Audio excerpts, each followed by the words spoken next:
Merhaba arkadaşlar, ben İlknur Dökmez. Takı Tasarım, Schmuck Design und Herstellung YouTube kanalıma hoş geldiniz. Bugün sizlere kolumda gördüğünüz bilekliği uygulayacağım. Bu bileklik peyote tekniğiyle oluşuyor. Hatırlarsanız bir önceki bölümde yine peyote tekniği uygulamıştık. Kolye olarak yapmıştık. 2 boncukla yapılan peyoteydi. 2 boncukla yapılan peyote daha hızlı ilerliyor tekli peyoteye göre ve aynı zamanda sürgü kapamanın peyote tekniğinde nasıl uygulandığını da size göstermek istiyorum. Genelde dokuma tekniğinde kullanılıyor. Peyote tekniğinde birçok arkadaşımız bilmiyordu. Bunu da göstermek istedim yapılışını. Bu tarz delikleri olan bir kapama tercih ediliyor. Çünkü buralardan dikiş yapılıyor.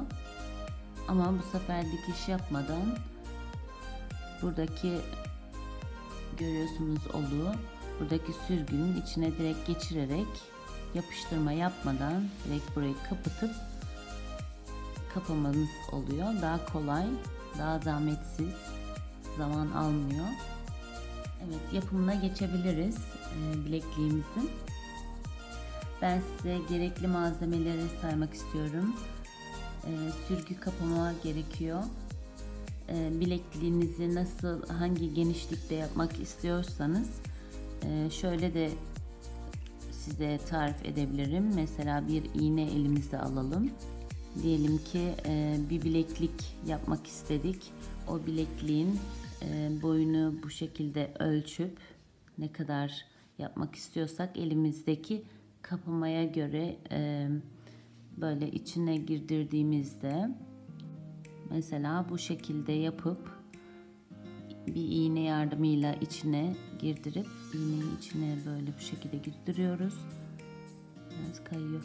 Böyle tuttuğumuzda boncuk sayımızı buraya göre ayarlayıp yapmamız lazım ki sonra fazlalıklar oluşmasın ya da eksik kalmasın. Evet, bu küçük bilgiyi de vermek istedim size. Dediğim gibi 2 tane sürgü kapama lazım. Halkalarımız ve papağanımız gerekiyor. 0-11 numara kum boncuk gerekiyor, düzgün kesimli. Tabii ki delika, miyuki, toho, yani o tarz bir boncuk da kullanabilirsiniz. Ama bazen arkadaşlarımız o boncukların pahalı olduğunu söylüyorlar ya da ulaşamadıklarını söylüyorlar. Kum boncukla da onlara göstermek istedim nasıl olduğunu. Evet, modelimize başlayabiliriz şimdi. İpime bir stop boncuk taktım. Biraz da ipi uzun bıraktım. 12 tane kum boncuk taktım.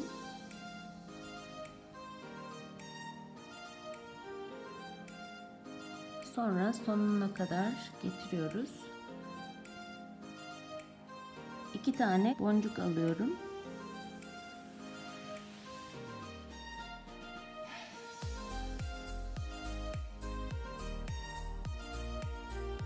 İki tanesini atlıyorum ve öndeki 2 taneden giriyorum.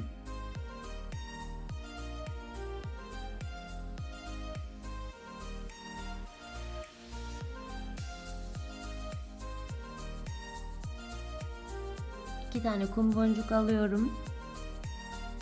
Tekrar yine aynı işlemi yapıyorum. 2 kum boncuk atlayıp öndeki 2 tane kum boncuktan giriyorum.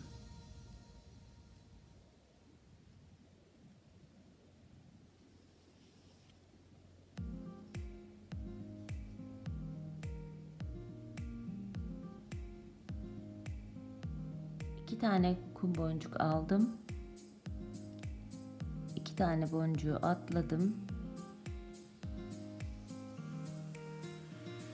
Ve diğer 2 kum boncuktan giriyorum.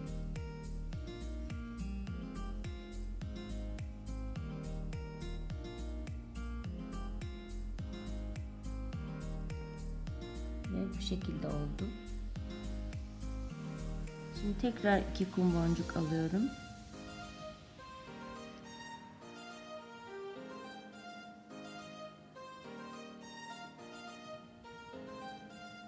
İki tane atlıyorum ve öndeki 2'den giriyorum.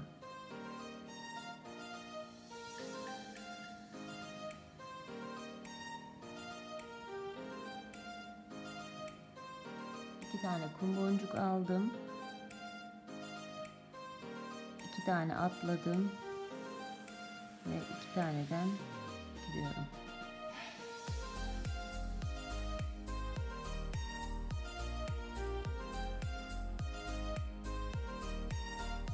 İki tane kum boncuk aldım. 2 tane boncuğu atlıyorum ve önündeki 2 kum boncuktan giriyorum.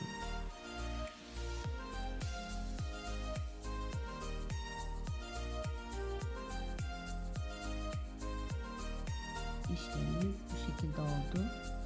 Ve çeviriyorum. 2 tane kum boncuk aldım. 2 tane atladım ve 2 tane ve öndeki kum boncuktan girdim.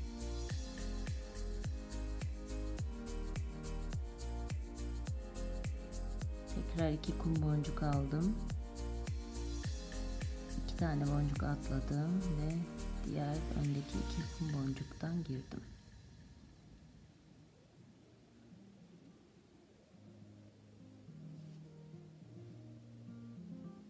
İki tane kum boncuk aldım.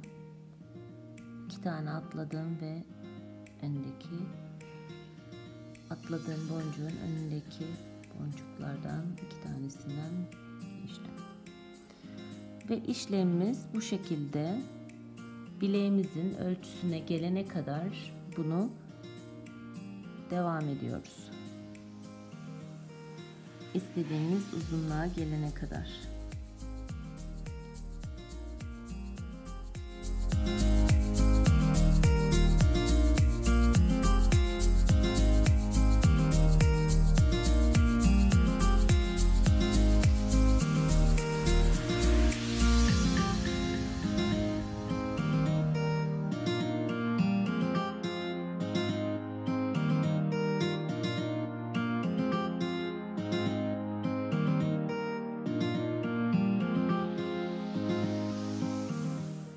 Evet, şimdi bilekliğimi ördüm. Bitti. Herkes kendi koluna göre örebilir. Şimdi ben bu tarafını taktım. Size nasıl yaptığımı göstereceğim. Hiç dikmeden. Sadece sürgü yöntemiyle geçireceğiz. Buradaki stop boncuğumuzu çıkartıyorum. Modelimize ilk başlarken biraz uzun bırakmıştım ilk baştaki ipi. İğne taktım ipime ve buradan sadece şurada bir düğüm atıyorum. İğnemi buradan yürütüyorum. Buradaki çıkıntılara uzunluk payı vereceğim.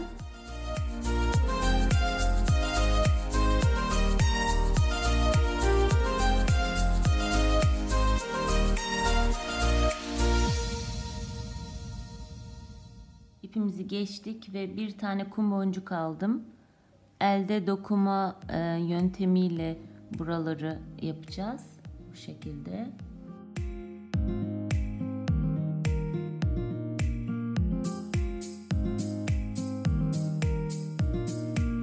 Bir tane daha kum boncuk aldım.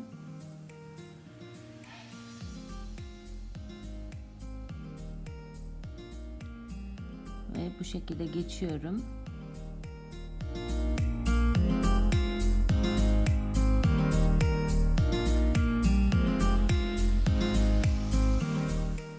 Buradan böyle sonuna kadar ilerliyorum.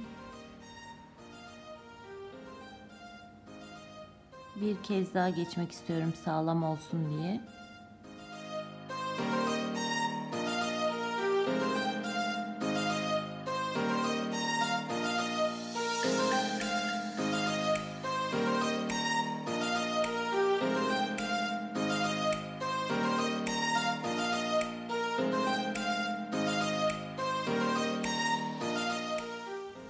ipimi böyle yürüteceğim.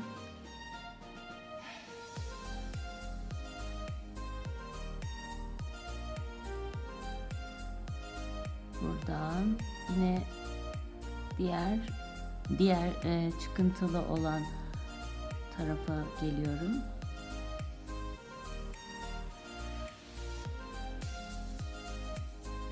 Tekrar bir kum boncuk aldım.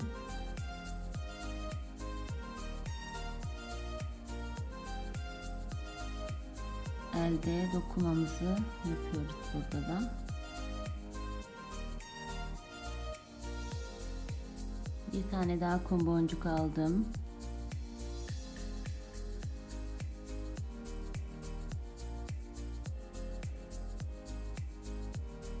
Şimdi bu şekilde batıyorum.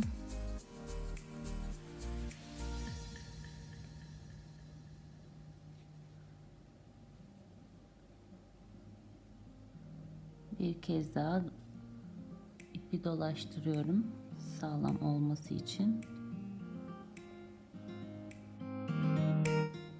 Ve iğnemi bu çıkıntıya kadar yürüteceğim.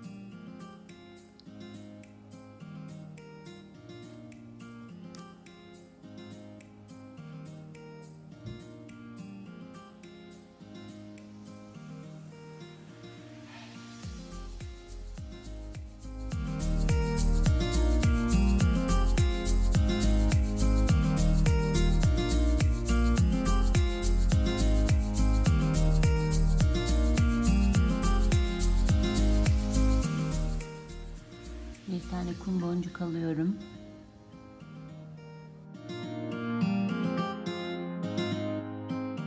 Alttaki kum boncuktan geçiyorum.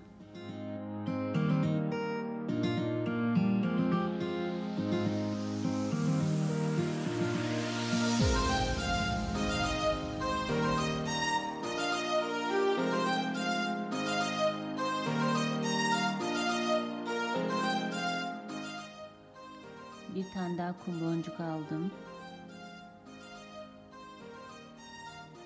Alttaki kum boncuktan aşağı doğru geçtim. Ve tekrar üste doğru gidiyorum.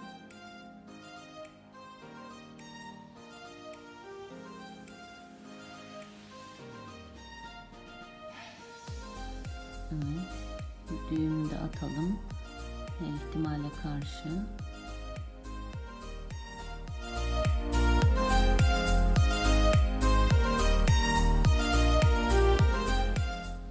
Evet, bu şekilde tamamladık dokumayı.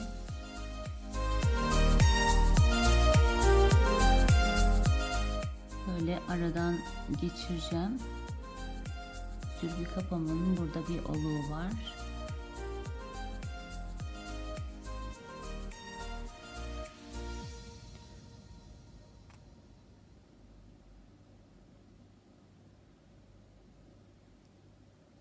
Evet, bitmiş durumda. Şimdi buraya diğer kapamalarını takalım.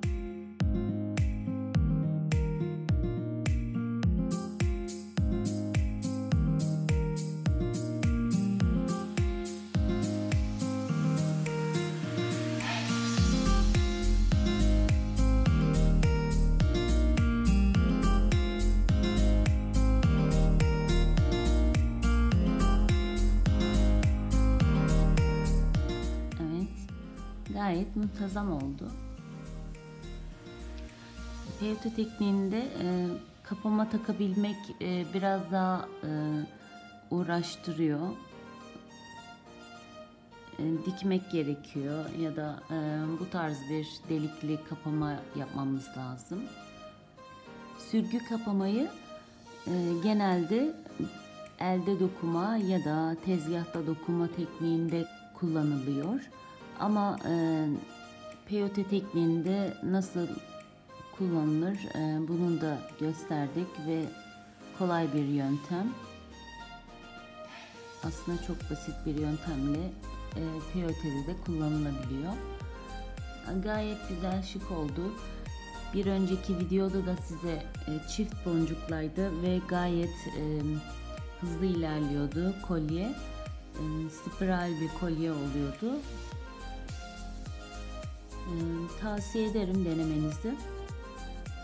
Deneyip benimle paylaşmak isterseniz yorum kısmından ulaşabilirsiniz ya da Facebook adresinden de ulaşabilirsiniz. Bir önceki uyguladığım kolye, spiral kolyenin videosuna da ulaşmak istiyorsanız sağ üst köşedeki linke tıklayarak kartlara da diyebilirim. Kartlara tıklayarak ulaşabilirsiniz. Bir anket oluşturacağım. Bu anket de yine sağ üst köşede çıkacak. Bu ankete katılırsanız bundan sonraki yapacağım modelleri ya da işleri sizin isteğine göre ayarlamaya çalışacağım. O ankete katıldığınızdaki sayı miktarına göre. Beni izlediğiniz için çok teşekkür ederim.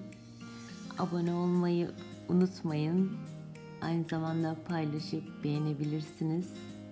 Bu beni gerçekten mutlu eder. Bir dahaki bölüme de böyle leopar desenli peyoteyi uygulayacağım. Nasıl yapıldığını size göstereceğim.